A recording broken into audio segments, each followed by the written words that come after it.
ধর্মের নামে ভোট চাওয়া হচ্ছে। ভোটের রাজনীতি ও জাতীয় রাজনীতিতে ধর্মের নামে ভোট চাওয়া হচ্ছে বলে অভিযোগ করেছেন জাতীয় নাগরিক পার্টি এনসিপি এর আহ্বায়ক নাহিদ ইসলাম। আজ মঙ্গলবার সন্ধ্যায় রাজধানীর শাহবাগে আগ্রাসন বিরোধী পদযাত্রা পরবর্তী সমাবেশে নাহিদ ইসলাম একথা বলেন। মহান বিজয় দিবস উপলক্ষে আজ বিকেলে রাজধানীর বিভিন্ন সড়ক ঘুরে শাহবাগ পর্যন্ত পদযাত্রা করে এনসিপি। নাহিদ ইসলাম বলেন, বাংলাদেশ ৯০% মুসলমানের দেশ। এখানে আওয়ামী লীগ এবং ভারতের পারপাস সার্ভ করা তাদের সহযোগীরা বাদে বিএনপি, জামায়াতে ইসলামী ও এনসিপি সহ বাকি সব দলই বাংলাদেশের মুসলমানদের স্বার্থ রক্ষা করে রাজনীতি করে।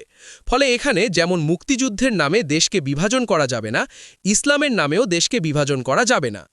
নাহিদ ইসলাম বলেন, মুক্তিযুদ্ধ ও ইসলামকে মুখোমুখি দাঁড় করানোর যে রাজনীতি গত ৫৪ বছর হয়েছে, সেই রাজনীতি থেকে বের হয়ে আমরা নতুন বাংলাদেশ বিনির্মাণ করব। ইসলামও আমার, মুক্তিযুদ্ধও আমার, জুলাইও আমার। এগুলো একে অপরের অবিচ্ছেদ্য অংশ। যারা এগুলোকে বিভক্ত করতে চায় তারাই ফ্যাসিবাদ কায়েম করতে চায়, জাতিকে বিভক্ত করতে চায়।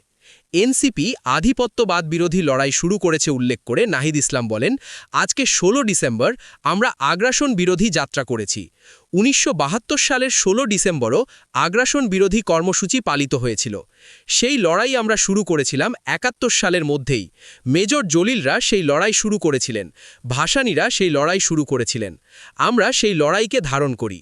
সমাবেশে নাহিদ ইসলাম বলেন, ১৯৭১ সালের স্বাধীনতা সংগ্রামের মধ্যে দিয়ে আমরা স্বাধীন ভূখণ্ড পেয়েছিলাম, কিন্তু সার্বভৌমত্ব পুরোপুরি অর্জন করতে পারিনি। বাংলাদেশ একটি তাবেদারি রাষ্ট্র, তাবেদারি সরকার বারবার কায়েম করার চেষ্টা করেছে আমাদের পার্শ্ববর্তী দেশ। ফলে আমাদের লড়াই কখনো শেষ হয়ে যায়নি।